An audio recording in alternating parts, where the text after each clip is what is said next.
ఈ 3వ అధ్యాయంలో ఇద్దరు రాముళ్ళని చూపించారు. రాముడు రాముడంటే శ్రీరామచంద్రుడు. ఆయన వేరే అవతార పురుషుడు. కానీ మానవులు కూడా మానవ జాతిలో 2 రకాల రాముళ్ళు ఉంటారు. ఎవరు? ఇంద్రియారాముడు అనేక మంది, ఆత్మారాముడు చాలా కొద్ది మంది. సో ఇప్పుడు రాముడు అంటే ఎవరు? రమించేవాడు. అవునా? కాబట్టి ఇంద్రియ సుఖమే సుఖం, అదే నా జీవిత లక్ష్యం, ఇక అంతకంటే వేరొక పరమార్థం లేదు అనుకునేవాడు ఇంద్రియారాముడు. వాళ్ళ గురించి చెప్పేశాడు, జీవితం అంతా వ్యర్థం, వాడు తన జీవితాన్ని పాడు చేసుకుంటాడు, ఇంకో వాళ్ళకి కూడా పనికిరాడు. అంతేగా. ఎందుకంటే ఉత్తమ లక్ష్యం లేనటువంటి వాడు అధోగతి పాలే అవుతాడు. లక్ష్యం లేనటువంటి జీవితం అంతా అలా అయిపోతుంది. కానీ ఆత్మారాముడు ఎవరు? మానవ జీవితం యొక్క పరమార్థాన్ని తెలుసుకొని ఆ లక్ష్యాన్ని అందుకొని చక్కగా సంతృప్తిగా ఉండేవాడు. అందుకని ఇక్కడ సామాన్య మానవుడికి ఈ స్థితి అర్థం కాదు. కానీ కృష్ణుడు అర్థము చేసే మనకు బోధపడేటట్లుగా చెప్పాడు. సామాన్య మానవుడికి సంతోషం అనగానే 3 స్థాయిల్లో అనుభవిస్తుంటాడు. ఒకటి, ఆలోచనలతో సంతోషపడుతుంటాడు. చూడండి, మనం స్వీట్ మెమరీస్ అంటుంటాడు. అవునా? అంటే ఏంటి? ఇంతకుముందు తాను ఏదైతే సుఖానుభవాలు అనుభవించి ఉంటాడో వాటిని తలుచుకుంటే కూడా బాగుంటుంది. అవునా? లేకపోతే ఇది ఇలా జరగబోతుంది, ఇంత బాగుంటుంది అనుకొని ఊహల్లో కూడా కొంతమంది ఇది ఆనందిస్తూ ఉంటారు. అది రతి. ఆలోచనలలో ఆనందించు, సుఖపడటం. ఇక రెండవది తృప్తి. కేవలం ఆలోచనలో వచ్చేది కొంత మటుకే. అవునా? కాకపోతే ఏ వస్తువు గురించి తాను మరి సంతోషంగా ఉంటున్నాడో తలపులో, ఆ వస్తువు తనకి లభిస్తే, తన దాకా వస్తే అప్పుడు తృప్తి కలుగుతుంది. నేను అనుకున్నది జరిగిందండి, నేను అనుకున్నది అయిందండి, తృప్తి. ఒక వస్తువు కనుక దొరికి తర్వాత సంతృష్టి ఎప్పుడు వస్తుంది? పూర్తిగా దాన్ని అనుభవిస్తే ఇక దాని మీద ఉండదు. అనుభవిస్తే ఎట్లాగుండంటే మొత్తం తేనె తుట్టిలో తేనెంత అయిపోతే ఎలా ఉంటుంది? ఇక తేనెతో ఖాళీ అయిపోతుంది. అలా వస్తువును అనుభవించినప్పుడు ఏమవుతుంది? సంతృష్టి. అయితే మరి అలా అయితే హాయిగా ఇట్లాగే ఉండొచ్చు కదా, ఉండలేడు. ఎందుకంటే మనిషికి ఏమవుతుంది? ఒక వస్తువును అనుభవిస్తే కొంతకాలం తర్వాత దాని మీద వెగటొచ్చేస్తుంది, రాదా? విసుగొస్తుంది. ఏమంటే గుత్తి వంకాయ కూర ఇష్టమేనా మీకు? చాలా మందికి ఇష్టం. సరే అని చెప్పి 3 పూటలా అదే పెట్టారనుకోండి, ఒక్కరోజైనా 3 పూటలా పెడితే మరి ఏంటంటే ఇంకేమి లేదా కూరగాయ, ఇంకేం కొలేవా కూరగాయలు అంటే, రెండో రోజు పెడితే, మూడో రోజు పెడితే పడిపోతుంది. ఎంత ఇష్టమైనా 1కి 2 సార్లు, 3 సార్లు, 4 సార్లు దాన్ని అనుభవిస్తుంటే ఏమవుతుంది? వెగటు వస్తుంది, విసుగు వస్తుంది. కాబట్టి వస్తువు మారాలి.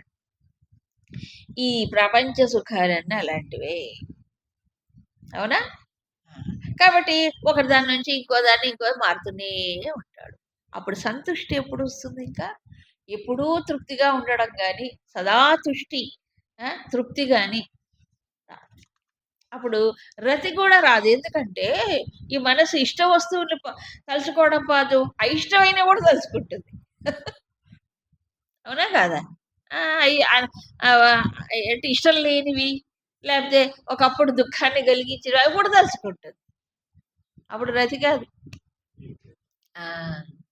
కాబట్టి ఈ మనస్సు ఇలాంటిది, ఈ ప్రపంచ వస్తువులు ఇలాంటివి, ఈ కాంటాక్ట్స్ ఇలాగే ఉంటాయి. అందుకని సదా ఎప్పుడూ ఒక రకంగా ఉండడు, మారిపోతూ ఉంటాయి.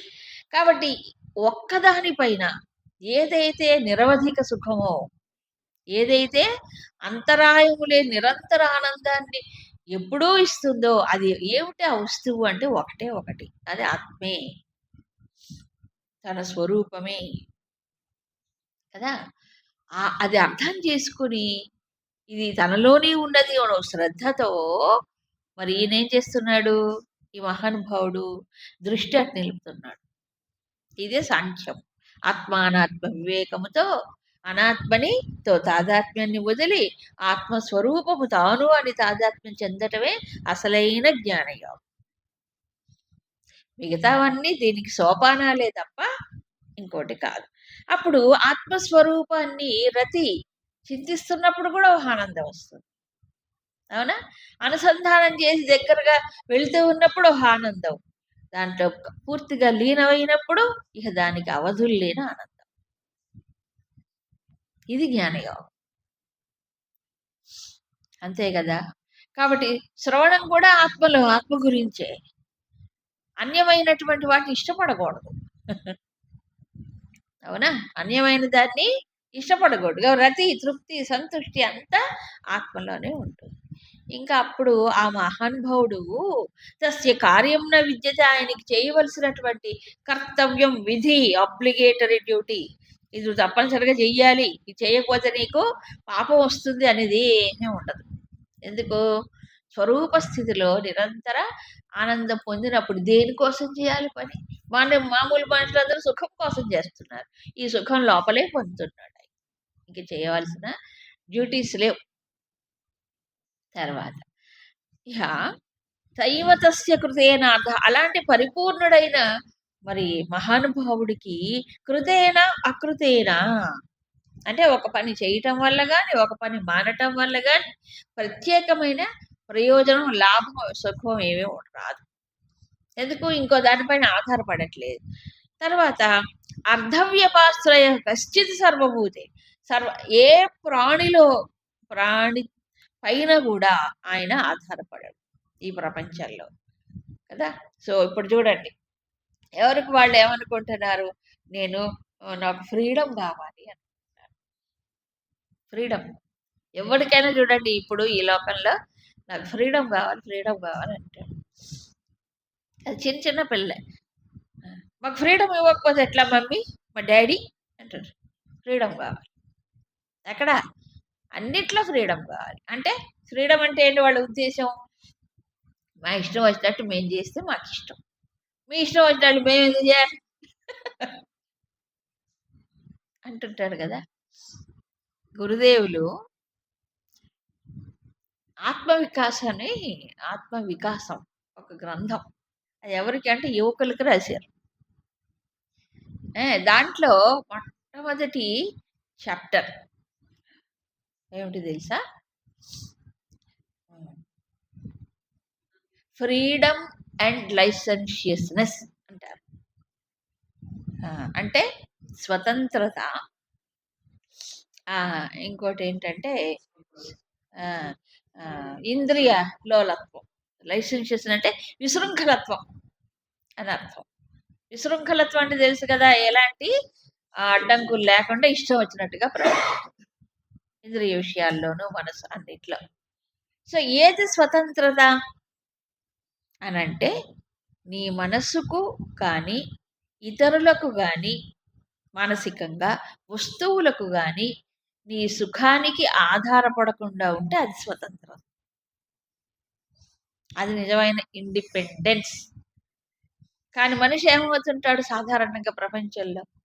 ఇంద్రియ సుఖాలు కావాలి, లేదా ఇంకోళ్ళ మెప్పులు కావాలి, ఇంకోళ్ళు నన్ను మెచ్చుకోవాలి, లేదా ఇంకోళ్ళు నన్ను బాగా చూడాలి, ఇంకోళ్ళు నన్ను ఆదరించాలి, ఏదో గౌరవించాలి, నన్ను ప్రేమగా, ఇవన్నీ ఎక్స్పెక్టేషన్స్. సో ఎప్పుడు కూడా ఇంకోళ్ళ పైన లేదా సమాజంలో కొద్దిమంది పైన అయినా ఆధారపడతాడు, లేదా వస్తువుల పైన అయినా ఆధారపడి, ఇవి అనుకున్నవి రాలేదు, అనుకోని వచ్చి పడితే ఊగులాట్లు. మరి ఈయన ఎవరు? ఆత్మారాముడు కదా. ఎందుకు? లోపలే పొందుతున్నాడు, ఎక్కడా ఎప్పుడు ఎవరిపైన ఆధారపడట్లేదు. సో నిజమైన ఫ్రీడమ్ ఎవరిది? ఆత్మారాముడైన మహానుభావుడికే నిజమైన స్వతంత్రం. మిగతా వాళ్ళందరూ ఫ్రీడమ్ కాదు, మరేమిటి? బానిసత్వం. వీడు విశృంఖలంగా ఉండాలనుకున్నాడు, వీడు బానిస, నిజానికి బానిస. ఫ్రీడమ్ ఎవరికీ లేదు. నీ మనసుకు నువ్వు బానిసవు కదా. మనసు అదితే అంటే పరిగెత్తి పెళ్లి చేస్తావు, ఇది వద్దంటుంది మనసు, వెంటనే సర్లే అట్లాగే అంటే నిరంతరం మనసు డిక్టేట్ చేస్తుంటే, ఇంద్రియాలేమో పో అని తోస్తుంటే, దాని వెనక వాటి కోసం పరిగెడుతుంటే ఇది బానిసత్వము గాక స్వేచ్ఛన, నిజమైన స్వతంత్రతన కాదు. చూసారా? కాబట్టి స్వేచ్ఛ అంటే స్వయిచ్ఛ. ఇప్పుడు మనుషుల డెఫినెట్ స్వేచ్ఛ అంటే ఏంటి? నా ఇచ్ఛ ప్రకారం నేను ఉండాలి అనుకుంటాడు. సాధ్యమా అండి? సాధ్యమా? నీ మనసే నువ్వు చెప్పినట్టు విందు, నీ ఇంద్రియాలే నువ్వు చెప్పినట్టు ఇటు చూడమంటే అటు చూస్తుంటాయి. ఇంకే నీకు స్వేచ్ఛ ఎక్కడుంది చెప్పండి? ప్రతి వ్యక్తి సెల్ఫ్ కంట్రోల్ లేనివాడు ఇంద్రియాలకు బానిసే, మనసుకు బానిసే. వాటి కోసం పరుగులు పెడుతూనే ఉంటాడు. వీటన్నిటి దాటి ఏది శరీర ఇంద్రియ మనోబుద్ధులను అధిగమించి ఆ తాదాత్మ్య దోషాలని దాటి కదా ఎప్పుడైతే ఆత్మలో స్థిరముగా నిలుస్తాడో అతను ఆత్మారాముడు, అతనే స్థిత ప్రజ్ఞుడు అని 2వ అధ్యాయంలో చెప్పాడు. అలాంటి వాడి ప్రజ్ఞ స్థిరముగా ఉంటుంది. సో నిజమైన స్వతంత్రుడు ఎవరు అంటే ఆత్మారాముడు, ఈ మహానుభావుడు, స్థితప్రజ్ఞుడు. తస్మాత్, కాబట్టి ఆయన అక్కడ నిలబెట్టి ఎవరు ఒక ఆదర్శంగా చూపు. తస్మాత్, కాబట్టి నువ్వు ఏం చేయాలి? సామాన్యులకు చెప్తున్నాడు అర్జునుడిని ఉద్దేశించి, సతతం కార్యం కర్మ సమాచరం. ఎల్లప్పుడూ సతతం చేయవలసిన కర్తవ్యాన్ని చక్కగా చేయి. అది చేసేటప్పుడు అసక్త బుద్ధితో చేయి, తగులుకోవద్దు. అప్పుడేమవుతున్నా చేస్తే పరమాప్నోతి, అలా చేసిన వాడు కూడా పరమమైనటువంటి ఈ సుఖం ఏది, ఈ ఆత్మారామత్వం ఏదైతే ఉందో దాన్నే పొందుతాడు. అసక్త బుద్ధితో చేయవలసిన కర్తవ్యాన్ని చేసినప్పుడు ఇదిగో ఈ లోపల తెరలు పొరలు ఉన్నాయి కదా, అవన్నీ కరిగిపోతాయి, క్షయమైపోతాయి. అప్పుడు తనలోనే ఉన్నటువంటి ఆ పరమాత్మను తాను డైరెక్ట్గా అనుభవిస్తాడు. అనుభూతి చెప్పి అలా జ్ఞానులై ఆత్మసుఖములో రమించినటువంటి మహారాజులు, చక్రవర్తులు ఉన్నారు. ఎవరు చరిత్రలో మనకు కనిపిస్తారు? జనక మహారాజు ముఖ్యంగా, అశ్వపతి అనేటువంటి ఒక మహారాజు కూడా ఉండేవాట. సరే, వాళ్ళందరూ కూడా ఏం చేశారు? కర్మ వల్లనే, కర్మాచరణ అంటే నిష్కామ కర్మ యోగం ఆచరించటం వల్లనే సంసిద్ధిం ఆస్థితా. ఈ సంసిద్ధి అంటే ఏంటి? ఇదిగో ఆత్మసుఖాన్ని పొందటం. అలా పొందగలిగారు వాళ్ళు. కాబట్టి లోక సంగ్రహం సంపశ్యన్ అవి అంటే, పోనీలే నీకు రాజ్యం వద్దు, రాజ్య సుఖం వద్దు అని అనుకున్నావు కదా, అది వదిలిపెట్టే, నీకు అక్కర్లేదు.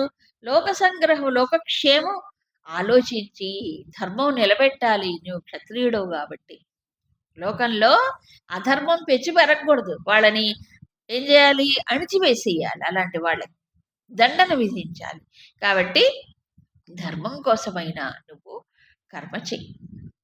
అర్హసి అని అర్జునుడిని సూటిగా ఉద్దేశించి చెప్తున్నాడు. మరొక విషయం, ఎందుకు చెయ్యాలి అనంటే లోక సంగ్రహానికి ఇంకొక ఉదాహరణ చెప్తున్నారు. యత్ యత్ శ్రేష్ఠ ఆచరతి, చదవాలి 21వ శ్లోకం. యద్యదాచరతి శ్రేష్ఠః తత్తదేవేతరో జనః సయత్ ప్రమాణం కురుతే లోకస్తదను వర్తతే.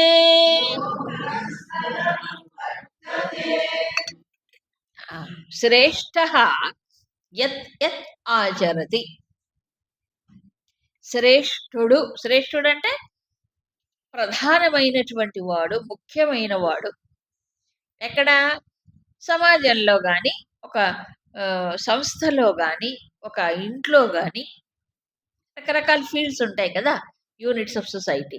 సో వాటిల్లో శ్రేష్ఠుడు ఒకడు ఉంటాడు, అంటే ప్రధానమైన వాడు, ముఖ్యమైన వాడు అని అర్థం. యత్యత్య ఆచరతి, ఏదైతే ఆచరిస్తాడో, ఇతరో జనాః తత్తత్ ఏవ ఆచరతి. ఇతరులు అంటే మిగతా వాళ్ళందరూ ఆ శ్రేష్ఠుడు చుట్టూ ఉండేవాళ్ళు ఉంటారు కదా కొంతమంది అయినా, గ్రూప్ ఆఫ్ పీపుల్ ఎవరైతే ఉంటారో వాళ్ళు అదే వాళ్ళు ఆచరణ చేస్తారు. సహా యత్ ప్రమాణం కురుతే, అంతటితో ఊరుకోలేదు, కొంచెం యాడ్ చేశాడు. సహా యత్ ప్రమాణం కురుతే, ఈ ప్రధానమైన వ్యక్తి దేన్ని ప్రమాణంగా చూపిస్తాడో, తర్వాత లోక తత్ అనువర్తతే, మిగతా వాళ్ళందరూ ఏమవుతున్నారు, దాన్నే అనుసరిస్తారు. ఇక్కడ అనుసరించడం అని చెప్పచ్చు, కానీ సామాన్యుల దగ్గరకు వచ్చేటప్పుడు అనుకరించడమే జరుగుతుంది. అది అనుసరించే వాళ్ళు కొద్ది మంది, అనుకరించే వాళ్ళు ఎక్కువ మంది ఉంటారు. అనుసరించడానికి అనుకరించడానికి తేడా ఏమిటి? బోల్డ్ తేడా. ఇమిటేషన్, ఇమిటేషన్ తెలుసు కదా, అంటే ఏంటి? అనుకరించడం. ఈ రోజుల్లో చాలా ఈజీ ఎగ్జాంపుల్స్. ఒక సినిమా హీరో ఉన్నాడు, వాడు హీరో హీరోయిన్ ఎవరో వాళ్ళు ఓ సినిమాలో ఓ డ్రెస్ వేసుకున్నాడు. ఆ డ్రెస్ ఎట్లాంటిది అంటే జీన్స్ చింపులుగా ఉంటాయి. ఇప్పుడు కొత్త జీన్స్ వస్తున్నాయి, కొత్త అంటే బెగ్గర్ జీన్స్ అండి దాని పేరు. ఎంత విచిత్రమైన టేస్ట్ అంటే అర్థం కవి. బెగ్గర్ జీన్స్ అంటే మధ్య మధ్యలో చిరుగులు ఉంటాయి, కొత్తదే చిరుగులు ఉంటాయి, ఆ చిరుగులు కనిపిస్తుంటాయి, దాని లోపల శరీరం కనిపిస్తుంటుంది, ఆ చిరుగులు వేసుకుంటారు. ఇదేమిట్రా చిరిగిపోయింది, ఎబ్బెబ్బే కాదమ్మా కొత్త డ్రెస్ అని చెప్తుంటారు. మనం అప్పుడు చిరిగిపోయిందంటే అది పక్కన పెట్టేవాళ్ళం, లేదా కుట్టుకొని వేసుకునేవాళ్ళం. ఇప్పుడు అది ఫ్యాషన్, స్టైల్. చిరిగిపోయిన బట్టలు వేసుకోవటం స్టైల్. ఇక్కడ రంధ్రం, ఇక్కడ రంధ్రం, ఎక్కడ రంధ్రాలు ఎక్కడ పడితే అక్కడ. అవునా? ఇక్కడ వెనక్కి పెద్ద పెద్ద రంధ్రాలు. ఏమబ్బా ఘోరం. ఎందుకు బట్ట కొనుక్కోవడం, ఎందుకు పెద్ద పెద్ద రంధ్రాలు పెట్టుకోవడం, ఎందుకు వేసుకోవడం? ఫ్యాషన్ ఫ్యాషన్ గుడ్డిగా అనుకరిస్తారు. ఎందుకు? ఏదో ఒక సినిమాలో ఎవరో వేసుకొని ఉంటారు. ఇదంతా గుడ్డితనం కాదా? వాళ్ళు వేసుకుంటే నువ్వెందుకు వేసుకో? వాళ్ళు డబ్బుల కోసం వేసుకుంటున్నారు, ప్రదర్శన కోసం వాళ్ళు వేసుకుంటున్నారు, నువ్వెందుకు వేసుకోవడం కదా? నువ్వు సమాజంలో ఉంటున్నావు, కుటుంబంలో ఉంటున్నావు, అంతేగాని వెండి తెరపైన కాదు కదా. అవునా కాదా? ఆలోచన లేని అనుకరణ, బుద్ధి లేని అనుకరణ. బుద్ధి లేదు, ఉన్నమాట చెప్తున్నా, విచక్షణ లేకుండా వాళ్ళేదో డబ్బుల కోసం చేస్తుంటే నువ్వెందుకు చేయాలి ఆ పని? అవునా? ఇది బాగా స్పష్టంగా కనిపిస్తుంది, వాళ్ళు ఏం చేస్తే అది చేయాలి. మరీ ఘోరం. అవునా కదా? పోను ఈ వేషధారణే కాదు, ప్రతి విషయంలో అంతే కదా. వీడి దృష్టిలో వాడు శ్రేష్ఠుడు, ఎవరి దృష్టిలో? ఈ కుర్రకారి దృష్టిలో వాడు శ్రేష్ఠుడు, వాళ్ళు హీరోలు, వాళ్ళు హీరోయిన్. కాబట్టి వాళ్ళు ఎలా మాట్లాడితే అలా మాట్లాడాలి, వాళ్ళు ఏది చేస్తే అది చేయాలి. మళ్ళీ వీళ్ళే ఇంకో సినిమాలో ఇంకోటి వేసుకున్నారు అనుకోండి, అది అయిపోతుంది ఆ ఫ్యాషన్, మళ్ళీ ఇంకోటి. అవునా? ఇదంతా అనుకరణ. కానీ భగవద్గీతలో శ్రేష్ఠ పురుషుడు అని చెప్పాడు. ఎవడు శ్రేష్ఠ పురుషుడు అనే బుద్ధులు ఉంటేగా మనిషికి కదా.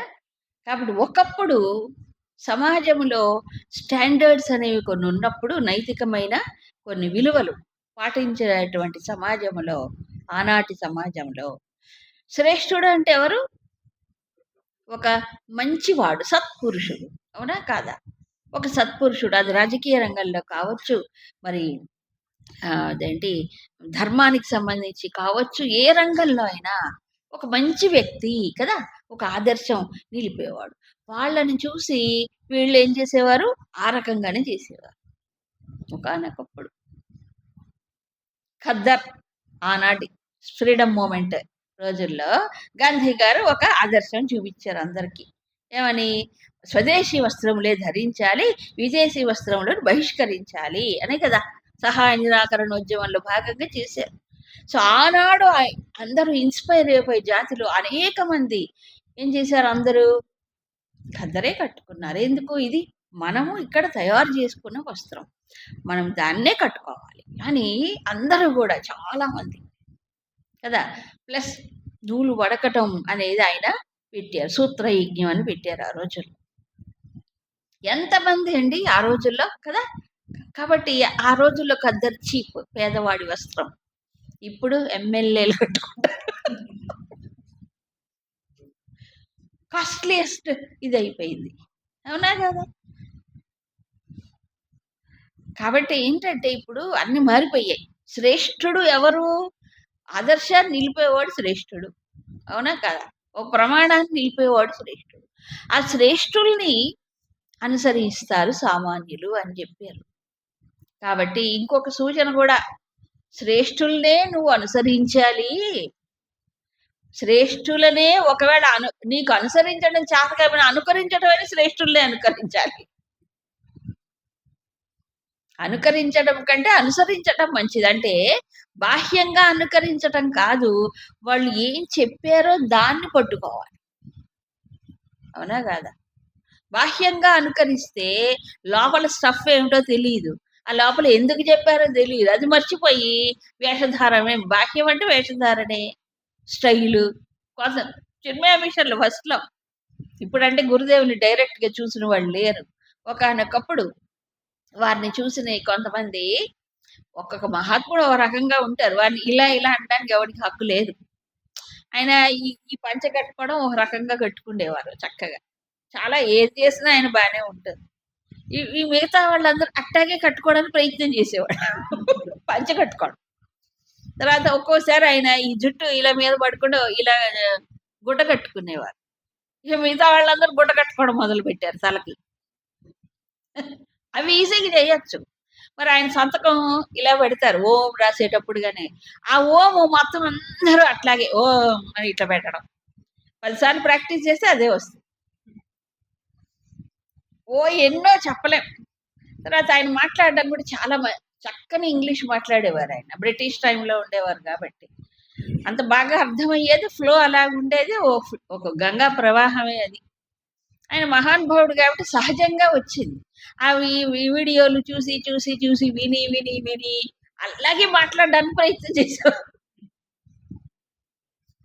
ఇవన్నీ పై పైన అనుకరించడం వస్తుంది, కానీ ఆయన ఏ హైట్స్ లో ఉన్నారు, ఆ లోపల డెప్త్ ఏమిటి. అవునా కదా. ఇది ఎవరికి అర్థమవుతుంది.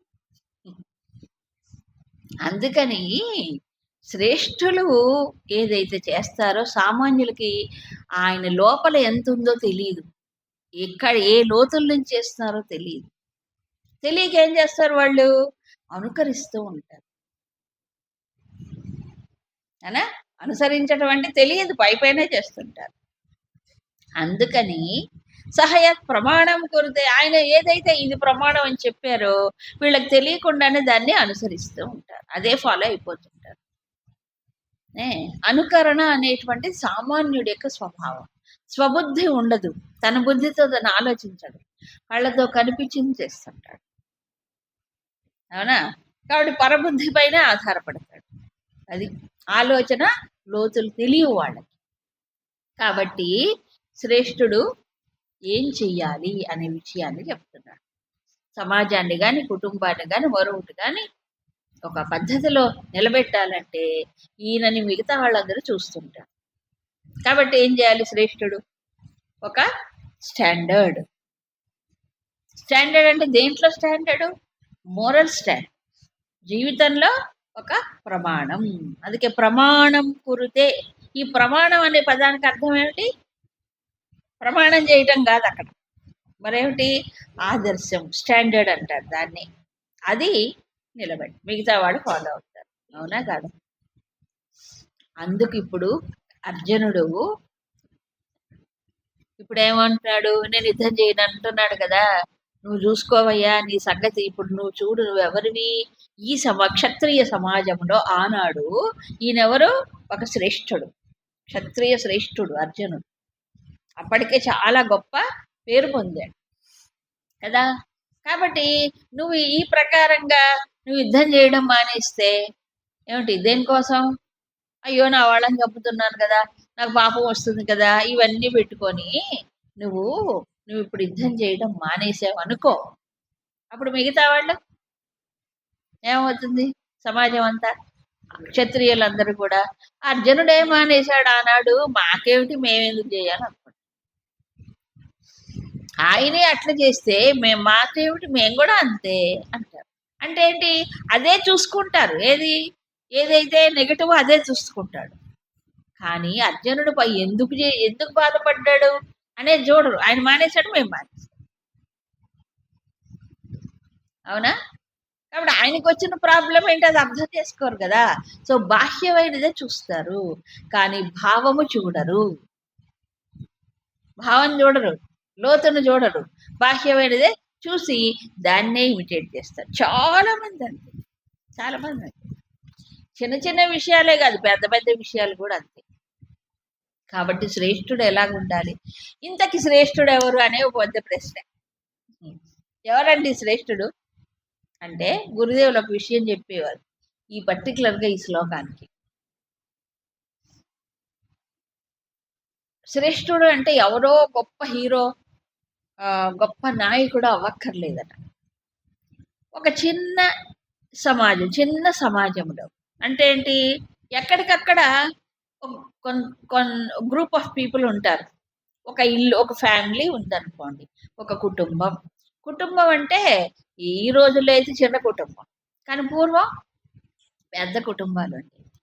తర్వాత కుటుంబం అంటే కేవలం వీళ్ళే కాదు, అన్నదమ్ములు, అక్క చెల్లెళ్ళు, వాళ్ళు వీళ్ళు ఎంత కలిపితే పెద్దగా అయిపోతుంది. అవునా? ఈ దీంట్లో ఒక ప్రధానమైన వాడు ఒకడు ఉంటాడు, ఎవరో ఒక వ్యక్తి. అవునా? సో వాళ్ళు ఎలా చేస్తే మిగతా వాళ్ళందరూ, మా తాతగారు ఇలా ఉండేవారండి, అందుకే మేము కూడా ఇలాగే చేస్తాం, మాకు ఇది ఆనవాయితీగా వస్తుంది అంటారా లేదా? అవునా? సో వాళ్ళు మంచి పని చేస్తే ఆటోమేటిక్గా వీళ్ళు కూడా ఏం చేస్తారు, అదే చేస్తారు. ఆయన కనుక చెడు మార్గంలో పోతే వీడికి తెలియకుండానే వచ్చేస్తాయి లోపలికి. అవునా? చూస్తూనే లోపల ఇంప్రెషన్స్ పడిపోతాయి.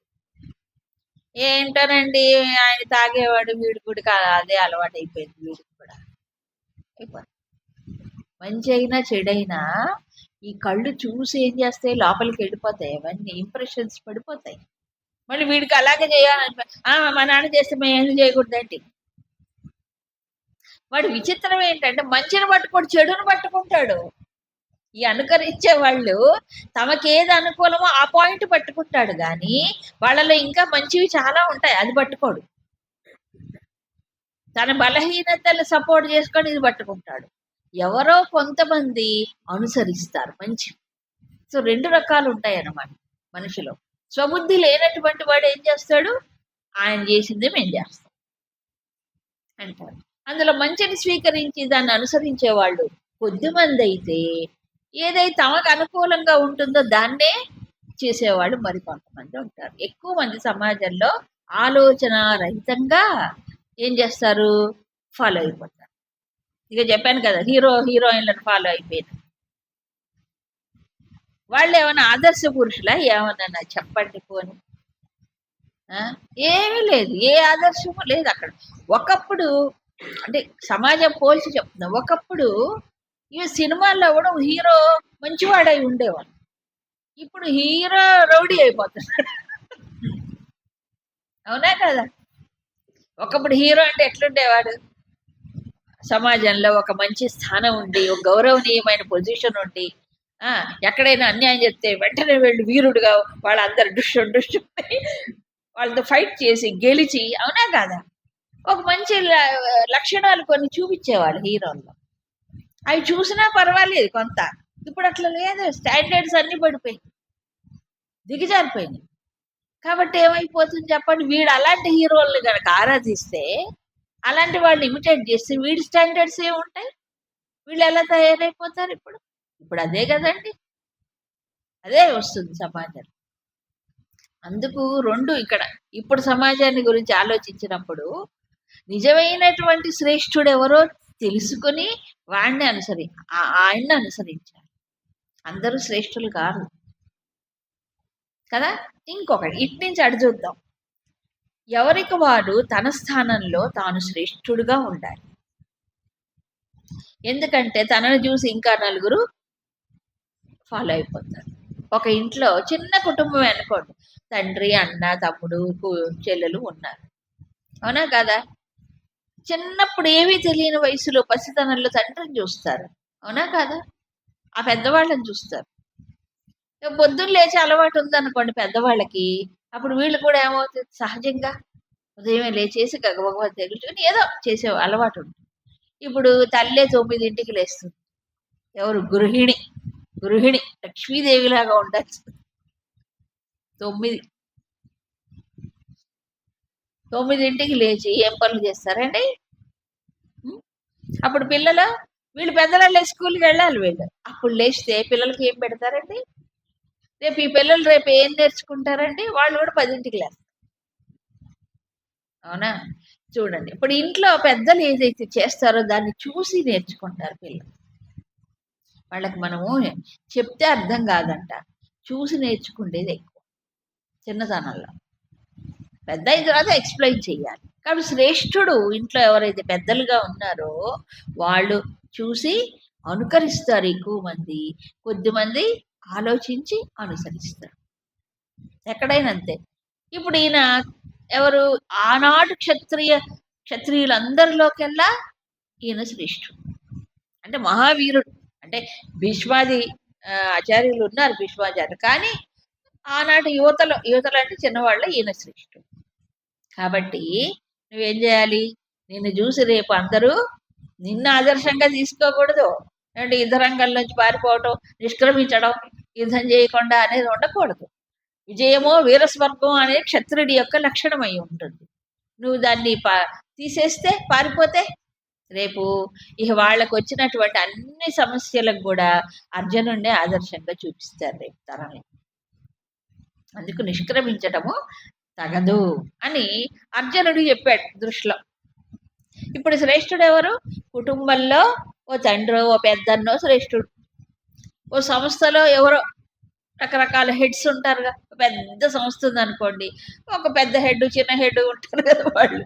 లేదా ఇంకో రకరకాలుగా ఉంటాయి సమాజంలో. ఎవరికి వాళ్ళే శ్రేష్ఠులు అని భావించినప్పుడు, అమ్మో నేను ఎలా ఉంటే నన్ను చూసి వాళ్ళందరూ పాడైపోతారు అమ్మో అని జాగ్రత్తగా ఉంటారా లేదా? వీళ్ళు లంచగొండ అయినప్పుడు లంచం తీసుకొని చూసి మిగతా వాళ్ళు ఏం చేస్తారు? తప్పకుండా. ఇప్పుడు అదే జరుగుతుంది. ఓ ఆఫీసర్ ఉన్నాడు అనుకోండి, మిగతా వాళ్ళందరూ ఏమవుతున్నారు? ఆఫీసరే లంచగొండ అయితే ఆ మిగతా సెక్షన్ వాళ్ళందరూ కూడా వాటాలు పైనుంచి కింది దాకా వాటాలే. ఇప్పుడు దీంట్లో కూడా అందరు చెయ్యి దడపాల్సిందే. అవునా? ఇప్పుడు అదే వస్తుంది. మరి పైవాడు అట్టుండి కిందివాడు మాత్రం సిన్సియర్గా పనిచేస్తాడా, లేకపోతే నిస్వార్థంగా చేస్తాడా? చేయడు. సో ఇప్పుడు ఏమైపోయింది? మొత్తం సమాజం అంతా కోఆపరేటివ్ ఎండివర్ అంటే దీంట్లో కోఆపరేషన్. స్వామీజీ చెప్పేవారు, ఇప్పుడు కరప్షన్ అనకూడదంట, కోఆపరేషన్ అనంట. ఒకప్పుడు దాన్ని కరప్షన్ అనేవాడు, లంచం తీసుకున్నా ఇంకేదో తీసుకున్నా. ఇప్పుడు ఏంటంటే కోఆపరేషన్. ఎవరు? పైనుంచి కింది దాకా దీంట్లో కోఆపరేషన్. అలాగైపోయింది సమాజం. ఇంకెవరు నిలబెడతారు చెప్పండి స్టాండర్డ్స్? పెద్ద పెద్ద మినిస్టర్లు, చీఫ్ మినిస్టర్ల దగ్గర నుంచి అన్ని మన పేర్లు చెప్పకూడదు, రకరకాలు. దోచుకోవడం సమాజాన్ని. అవునా? ఒక పదవి రాకముందు ఎంత ఆస్తి, పదవిలో ఉన్నప్పుడు ఎంత సంపాదించుకోండి, దాన్ని బట్టి అర్థం కదా. కాబట్టి పదవులు ఎక్కి ఏం చేస్తున్నారు వీళ్ళు? దేశాన్ని ఏమైనా ఉద్ధరిస్తున్నారా అంటే తమకు తామే. కాబట్టి ఈ పాప సామాన్యులందరూ ఇక వాళ్ళ దగ్గరికి వెళ్ళకపోతే మన పనులు కావు కదా. వాడు పనులు చేసి పెట్టాలంటే ఏం చేయాలి? అట్లాంటి వాడి చుట్టూ తిరగాలి. సో ఎవరికి ఏది చేయాలో అర్థం కాదు. ఆ రకమైనటువంటి లీడర్స్. ఇక్కడ గురుదేవులు ఇంకో మాట కూడా చెప్తారు, శ్రేష్ఠుడు అంటే లీడర్ అని అర్థం. ఎవరు? లీడర్ అంటే ఎవరు? One who leads A group, అంతే కదా. అంటే నడిపించేవాడు అంటే ఆయన వెనక కొంతమంది అనుసరించే వాళ్ళు ఉంటారు కదా. అవునా కాదా? అప్పుడు ఆ లీడర్ ఎట్లాగుంటే మిగతా వాళ్ళు అట్లాగే, అంతే, ఆ రకంగానే ఉంటారు. అది అందుకు ఇది చెప్పి అర్జున, పోనీలే నీవు అప్పుడెప్పుడో జనకుడు మొదలైనటువంటి మహానుభావులు వాళ్ళు ఎలా చేశారో నీకు తెలీదు, అవునా? నీ ఎదురుగా నేనున్నాను కదా, చిన్నప్పటి నుంచి నువ్వు నన్ను చూస్తున్నావు కదా. పోనీ నువ్వు నన్ను చూడు, నేను ఎలా ఉన్నానో, నేనేం చేస్తున్నానో చూసి నేర్చుకోవయ్యా అంటున్నాడు. చూడండి, నమే పార్థాస్తి కర్తవ్యం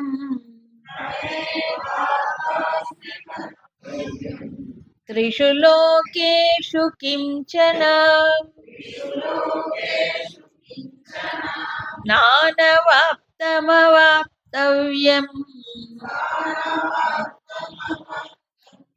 వర్త ఏవ చ కర్మణి యది హ్యహం న వర్తేయం జాతు కర్మణ్యతంద్రితః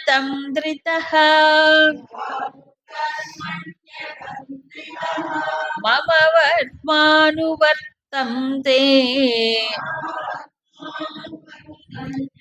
మనుష్యాః పార్థ సర్వశః ఉత్సీదేయురిమే లోకాః న కుర్యాం కర్మ చేదహం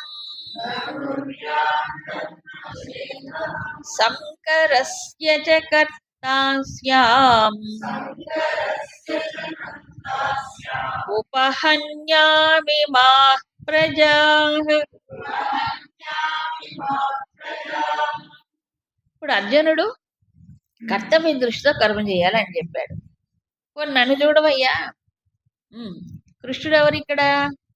సామాన్యమైన మానవుడు కాదుగా, అవతార పురుషుడు, అవునా?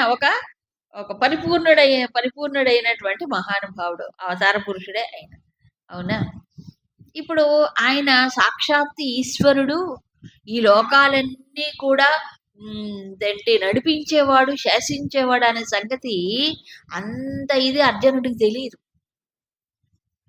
పూర్తిగా. కాకపోతే ఈ అధ్యాయం ప్రారంభంలో పురాప్రోక్తమయానగా అనే విషయం చెప్పినప్పుడు తాను ఈశ్వర స్థాయిలో ఉన్నాడని ఒక సూచన ఇచ్చాడు. సృష్టి ప్రారంభంలో చెప్పానంటే, సృష్టి ప్రారంభంలో ఎవరుంటారు? బ్రహ్మదేవుడి కంటే ముందు ఈశ్వరుడు. ఇప్పుడు ఆ దృష్టిలో నుంచి చెప్తున్నాడు అర్జునుడికి, అవునా? ఏంటి? పార్థ మే త్రిషు లోకేషు కర్తవ్యం కించన న అస్తి. ఓ అర్జున, ఈ 3 లోకాలలో కర్తవ్యం చెయ్యవలసినటువంటి ఒక డ్యూటీ, ఒక కర్తవ్యం అంటూ నాకు కొంచెం కూడా లేదు. నాకు కర్తవ్యం అంటూ లేదు. ఎందుకు లేదు కృష్ణ? మాకేనా కర్తవ్యం? నీకెందుకు కర్తవ్యం అని అంటే, నువ్వు ఇంకా పొందాల్సింది ఏదో ప్రపంచంలో నువ్వు ఆశిస్తున్నావు, నీ కోరికలు ఉన్నాయి, నువ్వు తీర్చుకోవాలి, అవునా కాదా? కాబట్టి నీకు ఒక కర్తవ్యం ఉంటుంది. మరి నాకు చెప్తున్నాడు, నా అనవాప్తవ్యం నా అవాప్తవ్యం, నాకు ఇంకా పొందాల్సిందంటూ ఏమీ లేదు, ఇంకా పొందకుండా ఉన్నదంటూ ఏమీ లేదు, అవునా? కాబట్టి అయినప్పటికీ కూడా వర్త ఏవ కర్మణి వర్త ఏవ, కర్మల్లో నేను ఎప్పుడూ నిమగ్నమై ఉంటున్నాను, కర్మల్ని చేస్తూనే ఉన్నాను కదా. నేను ఏదో పొందటానికి కానీ ఇంకా పొందవలసి ఉందని కానీ రెండు నాకు లేవు. ఎందుకు? పరిపూర్ణుడు కాబట్టి. కాబట్టి కర్తవ్యం నాకు లేకపోయినా, డ్యూటీ లేకపోయినా నేను చేస్తున్నా. ఇందాక లోక సంగ్రహమే వాపే అని చెప్పాడు కదా, అందుకు నేను చేస్తున్నా. ఇప్పుడు నీ కర్తవ్యం ఉంది, అవునా? కాబట్టి నువ్వు చేయాలి కదా, అందుకని నన్ను చూడు. కాబట్టి కృష్ణుడు ఇక్కడ ఆప్తకాముడు పరిపూర్ణుడైనటువంటి పరమాత్మే. అందుకని ఇంకా దీని ఉదాహరణ చెప్తున్నాడు ఆయన. ఎందుకు ఆయన కర్మ చెయ్యాలి? యది అహం అతంత్రిత కర్మణి నవర్తేయం. ఒకవేళ నేను ఈ కర్మలలో అతంత్రిత అంటే విశ్రాంతి లేకుండా నిర్విరామంగా నేను కర్మలు గనక చెయ్యకపోతే మమ వర్త్మ మనుష్యా సర్వశ అనువర్తంతే. ఈ మనుష్యులందరూ కూడా నా చాలునే అనుసరిస్తారు, నన్నే అనుసరిస్తూ ఉంటారు. నేను చెయ్యకపోతే కృష్ణుడే చేయలేదులే, నేను ఎందుకు చేస్తాను, మేము ఎందుకు చెయ్యాలి కాబట్టి అకర్మణ్యత్వం పెరిగిపోతుంది. అవునా? బాధ్యతారాహిత్యం పెరిగిపోతుంది. ఇంకింతేనా? అందుకని అతంత్రిత అంటే ఏంటి? నిర్విరామంగా, without any rest. Without any rest. అందుకే గురుదేవులు చెప్పేవారు, for a Chinmaya mission worker there is no retirement. అంటే ఏంటి? చిన్మయ మిషన్ అంటే సంస్థ. ఈ సంస్థలో సేవ చేసేవారికి రిటైర్మెంటే లేదంట. ఎందుకు రిటైర్మెంట్ లేదు? చివరిదాకా చెయ్యాలి కదా. ఎందుకు? ఈ క్షయం అవ్వాలి కదా. అప్పుడు కదా ఆత్మకాముడై ఆత్మారాముడై ఆప్త కాముడైనప్పుడు అక్కర్లేదు, అయినా కూడా చేశాడు. ఇప్పుడు కృష్ణుడు అదే చెప్తున్నాడు, నీ కోసం కాదు, లోక సంగ్రహం కోసం చెయ్యి. ఇప్పుడు నేను అలాగే చేస్తున్నాను కదా. నేను కనుక చెయ్యకపోతే ఏమవుతుంది? ఈ మనుషులందరూ ఏం చేస్తారు? నన్నే అనుసరిస్తారు కదా. కదా.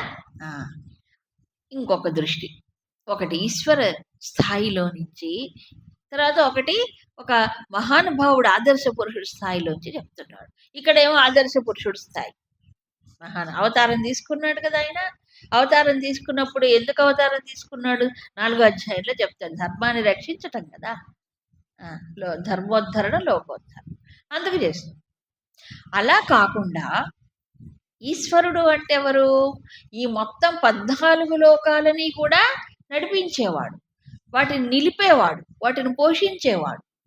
ఆ దృష్టిలో అని చెప్తున్నాడు. ఈ చిన్న కృష్ణుడు కాదు ఇక్కడ, ఆయన 14 లోకాధీశ్వరుడుగా చెప్తున్నాడు. ఏమని? ఇమే లోకాహ ఉత్సీదేయు నా కర్మ అహం కర్మ నకుర్యాం చేత్. నేను గనక కర్మని చెయ్యకపోతే ఈ లోకాలన్నీ ఏమైపోతాయి? నశించిపోతాయి. ఈశ్వరుడు కదా నిలబెట్టేది, నడిపేది. అంతేకాదు, ఉపహన్యాం ఇమాహ్ ప్రజా, ఈ ప్రజల్ని నాశనం చేసిన వాడిని అవుతాను నేను చెయ్యకపోతే కర్మ. ఇంకా సంకరస్య కర్తాస్యాం, నేను సంకరానికి, వర్ణ సంకరానికి కారకుడనైపోతాను. ఇప్పుడు తీసుకొచ్చాడు ఈ పాయింట్, వర్ణ సంకరం కదా. 3 దోషాలు వస్తాయి. ఒకటి, ఈ మొత్తం లోకాలన్నీ నశించిపోతాయి, ఈ ప్రజలందరూ కూడా నశించిపోతారు. వర్ణ సంకరానికి నేను కారకుడనైపోతాను. ఎప్పుడు? నేను గనక విశ్రాంతి లేకుండా నిర్విరామంగా నేను కర్మ చేయకపోతే లోకాలే నిలవు. నిజమేగా? ఈశ్వరుడే కదండి ఈ మొత్తాన్ని నియమించి, నియంత్రించి, శాసించి, పాలించి, పోషించి, శిక్షించి, రక్షించేవాడు. ఆయన నిద్రపోతే ఏమవుతుంది? ఏమి జరగవు. కాబట్టి అతంత్రిత అంటే నిర్విరామంగా ఈ మొత్తం ఎన్ని శక్తులు పనిచేస్తున్నాయి ఆలోచించండి ఒక్కసారి. విశ్వములో ఈ శక్తులన్నీ ఎవరు నియంత్రిస్తున్నారు? ఎవరు శాసిస్తున్నారు? లోపల బయట, 2 పక్కల. అవునా కదా? ఒక నియంత్రణ లేకపోతే ఇంత పెద్ద ఆర్గనైజేషన్, ఒక చిన్న కుటుంబంలోనే ఒక నియంత్రణ ఉండాలి, ఓ పద్ధతి. ఇంత పెద్ద విశ్వము ఎలా నడుస్తుంది? ఈ గుర్ర బద్దలైపోతుంది మనం ఆలోచిస్తుంటే. ఎవరు నడుపుతున్నారు దీన్ని? అవునా? చిన్న ఎగ్జాంపుల్, ఇప్పుడు రోడ్డు మీద పెద్ద 4 రోడ్ల కూడలు ఉంటుంది కదండి, చౌరస్తా అట్లా అంటారే, అలా బాగా రష్గా ఉండే రోడ్డు అనుకోండి, పెద్ద. ఆ రోడ్లో వాహనాలు అట్నుంచి ఇట్నుంచి క్రాస్ రోడ్స్ అంటారు పోతూ ఉంటాయి. మధ్యలో ఎవరు ఉంటారు? ఓ ట్రాఫిక్ కానిస్టేబుల్ ఉంటారు. అవునా కదా? లేకపోతే ఆ red lights, green lights, yellow lights ఏమో పెడుతుంటారు. దేనికోసం? ఒకళ్ళొకళ్ళు డాష్ ఇవ్వకుండా, కొట్టుకోకుండా, యాక్సిడెంట్ జరగకుండా కంట్రోల్ చేయడానికి కదా. ఇన్ని వాహనాలు పోతున్నప్పుడు ఎవడికి వాడు ఇష్టం వచ్చినట్టు పోతే ఏమవుతాయి? ఎప్పుడు యాక్సిడెంట్లే. అవునా? కాబట్టి రెడ్ లైట్ వేస్తే మీరందరూ ఆగండి. ఇదిగో వీళ్ళందరూ పోవాలి అని గ్రీన్ లైట్. అవునా కదా? లేతే ఓ మనిషి ఉండి అక్కడ ఈ చేయి చూపిస్తుంటాడు. ఇటు పోండి, ఆగండి ఏం చూపిస్తుంది. అవునా? స్టాప్, గో, బోర్డ్ చూపిస్తుంది. అవునా? ఒక నియంత్రణ ఉండాలా అక్కర్లేదా? నియంత్రణ లేకపోతే ఇదిగో వెళ్ళే వాళ్ళందరూ ఈ పక్క వెళ్ళండి, వచ్చేవాళ్ళు ఈ పక్క రండి. ఉన్నాయా వాహనానికి? డ్రైవింగ్ రూల్స్ ఉన్నాయా లేవా? అది ఎగెన్స్ట్ గా పోతే ఊరుకోడాయన. మరి ఈ విశ్వాన్ని ఒక్కసారి గమనించండి. ఇన్ని రకాల గ్రహాలు, అవునా? ఈ గ్రహాలన్నీ తిరుగుతున్నాయా? గ్రహాలు ఎలా తిరుగుతున్నాయి? నియమితమైన కక్ష్యలో, నియమితమైన కాలాన్ని అనుసరించి పోతున్నాయి కదా. ఎక్కడైనా యాక్సిడెంట్లు చూసారా పైన ఖగోళంలో? భూమి వచ్చి చంద్రుడిని కొట్టుకోవడం, చంద్రుడు వచ్చి భూమిని కొట్టుకోవడం, ఆ? లేకపోతే ఈ గ్రహాలన్నీ ఒకదానికొకటి కొట్టుకోవడం చూసారా? ఏ ఏ ఏ కక్షకు ఆ కక్ష ఉన్నాయా లేవా? తిరుగుతున్నాయి. అవునా కదా? వాటి స్పీడ్ కంట్రోల్ అవుతుంది ఆటోమేటిక్గా. కాబట్టి మనం గుర్తించి ఓహో ఇది ఇంత స్పీడ్లో పోతుంది చెప్తున్నారా లేదా? లేకపోతే పంచాంగ కర్తలు ఎలా చెప్పగలరు చెప్పండి? ఆలోచించండి. ఇప్పుడు గ్రహణం వస్తుంది, ఇన్ని గంటలు, ఇన్ని నిమిషాలు, ఇన్ని సెకండ్లని లెక్కగట్టి ఎలా చెప్తున్నారు? ఆ నియమితమైన కక్షలో సరిగ్గా అవి తిరగకపోతే సూర్యగ్రహణం కానీ చంద్రగ్రహణం కానీ మరి ఎలా చెప్పగలుగుతున్నారు? అంటే వాటి స్పీడ్ కానీ వాటి ఆర్బిట్స్ కానీ ఇవన్నీ కరెక్ట్గా వెళ్ళిపోతున్నాయి. ఇవన్నీ ఎవరండి వీటిని కంట్రోల్ చేసేది, నడిపించేది? సూర్యాస్తమయం, సూర్యోదయం సెకండ్లతో లెక్కగట్టి చెప్తున్నారా లేదా? ఎంత ప్రిసైజ్గా ఉంటాయంటే ఈనాడు సైంటిస్టులకు కూడా లెక్కలు తెలియవు. ఎలా ఎలా చెప్తున్నారు అంటే ఈ మనకు తెలియదు గ్రహగతులన్నీ సక్రమంగా పోతుంది. ఒక్క మానవుడే వక్రంగా పోతున్నాడు, మిగతావన్నీ సక్రమంగా పోతుంది. ఖగోళంలో కానీ చెట్లు సహజంగా ఏం చేస్తే మనకి మంచి గాలినిచ్చి అది కార్బన్ డైఆక్సైడ్ని పీల్చుకుంటాయి. మాకు ఎప్పుడు ఇదేనా, మేము ఆక్సిజన్ పీల్చుకుంటా అనవు కదా. సో ప్రకృతిలో ప్రతి అంశము కూడా తమ ధర్మాన్ని అనుసరించి వెళ్ళిపోతున్నాయి. జంతువులు జంతు ధర్మాన్ని అనుసరిస్తున్నాయి. అవునా? పశువులు కానీ పక్షులు కానీ వాటి సహజంగా భగవంతుడు ఏ ఇది ఇచ్చాడో ఆ ప్రకారం వెళ్ళిపోతున్నాయి. ఎక్కడ డిమాండ్స్ కానీ ఇవి కానీ లేవు. మే ఆవులు ఎద్దులు మేము ఎప్పుడు ఇట్లే ఉండాలా, మాకు కూడా బిల్డింగ్లు కావాలని అడిగారు ఎప్పుడైనా? మేము ఎప్పుడు గడ్డే తినాలా, మాకు కూడా రకరకాలైనవి ఇవ్వకూడదా అని అడిగా? లేవు, సహజంగా బ్రతుకుతున్నాయి. మానవుడే అసహజము, కృత్రిమం ఆయన అలవాట్లన్నీ చేసుకొని పాడైపోతుంది కదా. సో ఈ లోక వ్యవస్థను చూసినప్పుడు ఎవరో ఒక గొప్ప అనంతమైన శక్తి, అనంతమైన జ్ఞానం కలిగినటువంటి ఒక ఈశ్వరుడు అని మనం అంటున్నాం. ఆయన నడపకపోతే, నిలపకపోతే ఈమె లోకాహ ఉత్సేదేయు, నశించిపోవు ఈ లోకాలన్నీ కదా. కాబట్టి ప్రపంచాన్ని శాస్త్రీయంగా చూసినా అర్థమవుతుంది మానవుడికి అందనటువంటి ఓ శక్తి ఏదో ఒకటి నడిపిస్తుంది అని. ఇకపోతే రెండోది ఇవాహ ప్రజాహ ఉపహన్యాం, ఈ ప్రజల్ని కూడా నాశనం చేసిన వాడిని అవుతారు కదా. ఆయన ఈశ్వరుడుగా నియమించకపోతే, శాసించకపోతే, అందుకే కదా 3వ అధ్యాయంలో ఏవం ప్రవర్తితం చక్రం చెప్పాడు కదా.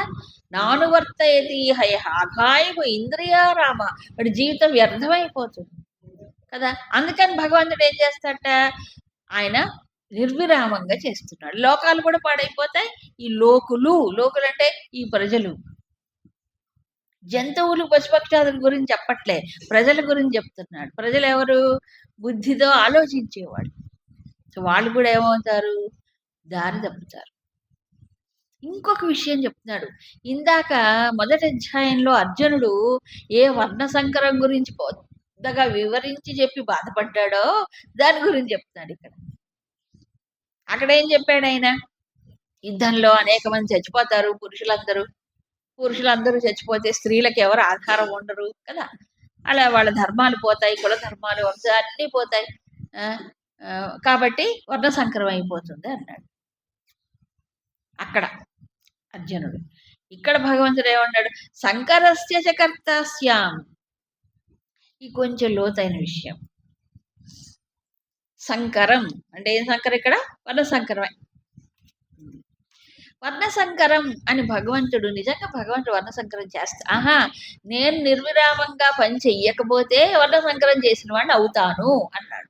అంతేగాని చేశానల్లా. అసలు వర్ణ ధర్మాలు నిలబెట్టిందే ఆయన 4వ అధ్యాయంలో చెప్తాడు. మళ్ళీ ఇదంతా 4, 18 అధ్యాయాలలో ఈ వర్ణ ధర్మాల గురించి చెప్తారు ఆయన. కాబట్టి ఎప్పుడు వర్ణ సంకరం అవుతుంది? నేను అలర్ట్ గా ఉండి చెయ్యకపోతే. ఏమిటి అంటే వర్ణం అనేది జన్మతః వచ్చేది కాదు. జన్మతః అంటే ఐ మీన్ ఎవరికి పుడితే వాళ్ళ వర్ణం వీళ్ళకి వస్తుందని గ్యారంటీ లేదు, కానీ జన్మతః వచ్చేదే. అదేలాగు ప్రతి వ్యక్తికి ఏముంటాయి? కొన్ని సంస్కారములు, వాసనలు అనే మూటతో పుడతాడు, అంతేనా కాదా? ఈ సంస్కారాలు ఎక్కడి నుంచి వస్తున్నాయి? జన్మల నుంచి వస్తాయి, అవునా కదా? సంస్కారాలతో పుడతాడు ఒక వ్యక్తి ఎవరైనా. ఎవరి ప్యాకేజ్ వాడికే. అవునా? మనం చూస్తూ ఉన్నాం ప్రపంచంలో కూడా. తండ్రి గొప్పవాడైనా వీడు పనికిరాని వాడు అవుతాడు ఒక్కోసారి. సుపుత్ర కొంప బీకరా అన్నట్లుంటాడు కొంతమంది, అందరు కాదు. పండిత పుత్ర నేను చెప్పక్కర్లేదు, ఉంటున్నారు కదా. కడుపు చెడబుట్టేవరా తండ్రి బాధపడుతుంటాడు ఒక్కోసారి, అవునా కాదు? అంటే వాళ్ళ యొక్క సంస్కారం కానీ, వాళ్ళ యొక్క ఆదర్శం కానీ, వాళ్ళ నడత కానీ వీడికి ఇంత కూడా రాదు ఒక్కోసారి. అలా అనేవాడుంటారు, అవునా కాదా? మరి తండ్రి అలా ఉండి వీడెందుకు ఇలా తయారయ్యాడు? వాడి ప్యాకేజ్ వాడికే, వాడి సంస్కారం వాళ్ళకే, అవునా? అలా ఉంటారు, ఎక్సెప్షన్స్ అలా ఉంటారు. కొంతమంది వారసత్వం పుచ్చుకుంటారు, అంటే తండ్రి లాగానే తల్లి లాగానే వాళ్ళ యొక్క మంచిది తీసుకుని ఆ రకంగా వ్యవహారం చేసుకుంటారు. సో 2 రకాలుగా ఉన్నప్పుడు మనం ఎలా చెప్పగలం ఆడదే వీళ్ళకి వస్తుందని? ఇది లోపల నుంచి వచ్చేది. ఎవరి జన్మ వాళ్ళదే, ఎవరి సంస్కారం వాడిదే, అవునా? కాబట్టి జన్మతః వచ్చేటువంటి సంస్కారాలు ఏవైతే ఉన్నాయో ఆ సంస్కారాల ప్రకారం వెళ్ళాలి. మనిషి వెళ్తుంటాడు లోపల కదా.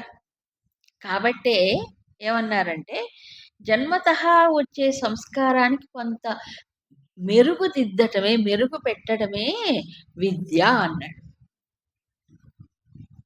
జన్మ సంస్కారానికి మెరుగు పెట్టడమే విద్య.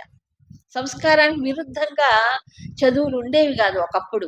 విద్య కూడా సంస్కారానికి అనుగుణంగానే నేర్పించేవాడు ఒకప్పుడు. సరే, ఇంతకు వర్ణం అంటే ఏంటి? ఆవరణ. ఏ ఆవరణ? తనలో ఉండే ఆత్మ ఏదైతే ఉందో అది ఆవరణగా వాసనలనే తెర ఆవహించి ఉంటుందట. సో ఎవరి సంస్కారాలు వాళ్ళు క్షయం చేసుకోవాలి కానీ ఇంకోటి చేయకూడదు. ఈ అధ్యాయంలో తర్వాత వస్తుంది ఈ విషయం. సో ఈ సంస్కారం క్షయం కావాలి కదా. క్షయం కావాలంటే ఏమవ్వాలి? కర్మ ద్వారా వ్యక్తం కావాలి. ఏది? సంస్కారాలు. సంస్కారాలకు అనుగుణం కర్మ చేస్తుంటే ఏమవుతాయి? క్షయం అయిపోతాయి, అవునా? కాబట్టి ఆ రకంగానే చెయ్యాలి. ఆ రకంగా చెయ్యకపోతే ఏమవుతుంది? సంకరం. లోపల ఉండేది ఒకటి, బయట చేసేది ఒకటి. సో లోపల ఉండి ఈ ప్రేరణను ఇచ్చేవాడేవాడు. ఇప్పుడు ఎట్లాగంటే పూర్వం సీడీనో క్యాసెట్, ఇప్పుడు పెన్ డ్రైవ్లు వచ్చాయని కూడా పెన్ డ్రైవ్ అనుకోండి పోనీ. ఈ పెన్ డ్రైవ్ పెట్టాడు, కంప్యూటర్కో దేనికో పెట్టాడు. ఆ పెన్ డ్రైవ్ లో ఏం రికార్డ్ చేస్తే అదే కదా వచ్చేది, అదే వినిపిస్తుంది కదా, అదే కనిపిస్తుంది, అవునా? సో ఇవి అయిపోయింది, నాకు వాటితో పని అయిపోయింది. అవి ఏం చేయొచ్చు మనం? కంప్యూటర్ సహాయంతో డిలీట్ తీసేయచ్చు, అవునా? తీసేసి మళ్ళీ నాకు కొత్తవి అవసరం అవి వేసుకోవచ్చా లేదా? ఇప్పుడు డిలీట్ అంటే అక్కడ డిలీట్ కొట్టగానే పోద్ది, ఇక్కడ ఎట్లా పోతాయి ఈ సంస్కారాలు? కర్మతో పోతాయి. కర్మాచరణ చేస్తేనే పోతాయి ఈ సంస్కారం, లేకపోతే పోవు. సో ఇప్పుడు ఏ జీవుడికి ఏ సంస్కారం ఉందో ఆ సంస్కారం అనుగుణముగా వాళ్ళ స్వభావం ఉండి కదా ఆ ప్రేరణలు వస్తూ ఉంటాయి. ఈ లోపల నుంచి ఈ కదిలించేవాడు ఎవరు చెప్పండి? ఎవరు కదిలిస్తారు? వీడికి తెలుసా వీడి లోపల ఏమున్నాయో? తెలియదు. వస్తూ ఉన్నాయి ప్రేరణలు, ఆలోచనలు. అవునా? ఈ లోపల ఉండి వీటిని యాక్టివేట్ చేసి కదిలించి దానికి తగిన ఛానల్ కూడా అక్కడ చూపిస్తాడు. ఎవరు? భగవంతుడు. దీని ప్రకారం కర్మ చేసుకుంటూ పోవాలి. ఒకవేళ అలా కాదనుకోండి, అప్పుడు ఏమైపోతుంది? వీడి సంస్కారం వేరు, వీడు చేసే పని వేరు. ఇదే వర్ణ సంకరం. అప్పుడు ఉన్న సంస్కారాల క్షయం కావు. అప్పుడు ఏమవుతాయి? ఇది కావు, కొత్త వస్తాయి. ఇది వర్ణ సంకరం. చేయవలసింది చేయలేడు. ఈ ప్రేరణ ఎవరిస్తున్నారు లోపల కూర్చొని? ఆయనే. ఈ సూక్ష్మమైన విషయమే ఇది. ఈశ్వరుడు ఎక్కడ కూర్చొని ఉన్నాడు? హృదయ దేశములో. 18 అధ్యాయంలో వస్తుంది. అందరి హృదయాల్లో ఈశ్వరుడు ఉన్నాడు. సో మొత్తం బ్రహ్మాండాన్ని శాసించి నియమిస్తున్నాడు. ఈ హృదయంలో కూర్చొని వీడి సంస్కారానికి అనుగుణంగా వీడికి లోపల కదిలితే ప్రేరణలు వచ్చి వెళ్ళిపోతున్నాడు ఎక్కడికి? కర్మలో. ఆ ప్రేరణ, ఆ కదలిక ఎవరి వల్ల జరుగుతుంది? ఆయనే కదా. అంటే కదిలించే శక్తి ఆయన. ఆ కదలిక లేకపోతే, ఆ యాక్టివేషన్ లేకపోతే జరగదు కదా. అంతే తప్ప వర్ణ వ్యవస్థ అనేటువంటిది సమాజానికి ఒక చీలిక తెచ్చి మనుషుల్ని చీల్చేసి వర్గాలుగా సృష్టించి ఏదో చేయడానికి కాదు భగవంతుడు చెప్పింది. సహజంగా వచ్చేటువంటి సంస్కారాలను క్షయం అవ్వడానికి అవుతేనే కానీ మనిషి బాగుపడతాడు. ఈ క్షయం చేసుకోవడమే ఈ శరీరం, దానికే వచ్చింది శరీరం. సో ఆయన కూర్చొని ఆ ప్రేరణ, ఆ శక్తిని ఇస్తున్నాడు. అందుకని ఆ ప్రేరణలు వస్తున్నాయి, కదలికలు వస్తున్నాయి. అంతే. ఈ ప్రొసీజర్ లోపల జరిగే ఇన్నర్ మెకానిజము ఎవరికి అర్థం కాదు, తెలీదు. వీడికి కూడా తెలీదు. తెలుస్తాయా మానవుడికి? తన సంస్కారాలు ఏమన్నా తెలుసా? లోపల ఉండే దేవుడికి తెలుసు. కాబట్టి దానికి అనుగుణంగా అక్కడ ఫీల్డ్ కూడా వస్తుందంటండి. లోపల సంస్కారానికి అనుగుణంగా క్షేత్రం వస్తుందట. ఈ రెండు మ్యాచ్ అవుతాయి. మనిషి ఇది అర్థం చేసుకోవాలి. చేసుకుంటూ వెళ్ళిపోయాడు అనుకోండి, అప్పుడు క్షయమే, ఎగ్జాస్ట్ అవుతాయి. అయితే ఇక్కడ చాలా చాలా జాగ్రత్తగా అర్థం చేసుకోవాలి. తర్వాత రాబోయేటువంటి శ్లోకాల్లో ఈ విషయం చాలా స్వధర్మ విషయం వస్తుంది. అప్పుడు ఇంకా వివరణ వస్తుంది. సో ఇక్కడ ప్రస్తుతం ఈశ్వరుడు విశ్వమంతా ఉండి విశ్వములో ఉండే అన్ని శక్తులని శాసించి నియమించి చేస్తున్నాడు నిర్విరామంగా. అంతర్యామిగా కూర్చొని ఈశ్వరుడు హృదయంలో కూర్చొని ఏం చేస్తున్నాడు? సంస్కారాలనికి ఏమవుతున్నాడు? ప్రేరణని, వాటిని తోసి మనిషిని కర్మ చేయిస్తున్నాడు. సపోజ్ నాలే ఈశ్వరుడు లేడు అనుకోండి, ఒకవేళ లేకపోతే ఏమవుతాడు? లోపల దీనికి అనుగుణంగా చేయడు వాడు, ఆ ప్రేరణలు రావు. అవునా కూడా? కాబట్టి ఒకటి ఉంటే ఇంకోటి చేస్తుంటాడు. అర్థం చేసుకొని చేసేవాడు ఉద్ధరింపబడతాడు, అర్థం లేనట్టు చేసుకొని వాడు పాడైపోతాడు. అవునా? కాబట్టి భగవంతుడు సత్యం చెప్పాలి కదా. కాబట్టి నేనే ఎవరి వర్ణానికి తగ్గట్టుగా వాడిని ఏం చేస్తున్నాను? నడిపిస్తున్నాను. అది వస్తుంది. అయితే దాన్ని స్వధర్మం అన్నాడు భగవద్గీతలో. దాన్నే స్వధర్మం అన్నాడు. ఇప్పుడు అర్జునుడిని చూసినప్పుడు అర్జునుడి స్వధర్మం ఏమిటి? క్షత్రియుడు. ఆయన జన్మతః క్షత్రియుడే, ఆయన సంస్కారాలు కూడా క్షత్రియ సంస్కారాలే. అంతేగా? అంటే అలాంటి క్షత్రియ వంశంలో పుట్టాడు, లోపల కూడా అవే సంస్కారాలు ఉన్నాయి. కాబట్టి ఇంతకాలం విజయుడుగా కీర్తి పొందాడు యుద్ధం చేసి. కాబట్టి నీ సహజ సంస్కారం ఇదయ్యా. కాబట్టి నేను ఈశ్వరుడుగా ఉండి అలా ప్రజలందరినీ వాళ్ళ సంస్కారాలు క్షయం అయ్యేటట్టుగా ప్రేరణించి ఆ ఫీల్డ్ కూడా క్షేత్రాన్ని, కర్మక్షేత్రాన్ని సిద్ధం చేస్తాను. ఈశ్వరుడేగా చేసేది, అది ఎవరు చేస్తారు? మరి ఈ ప్రకారంగా లోపల నుంచి బయట నుంచి ఇటు జీవుళ్ళని అటు జగత్తుని నడిపేటువంటి ఈశ్వరుడు. కాబట్టి ఆయన ఎప్పుడు పనిచేయాలి? ఎప్పుడు పనిచేయాలి ఈశ్వరుడు? ఈశ్వరుడికి వ్యవధి ఎక్కడుంది రెస్ట్కి? ఈశ్వరుడు రెస్ట్ తీసుకుంటే పోయిందా? కాబట్టి నిర్విరామంగా అతంత్రిత విశ్రాంతి లేకుండా 24 hours 364 days.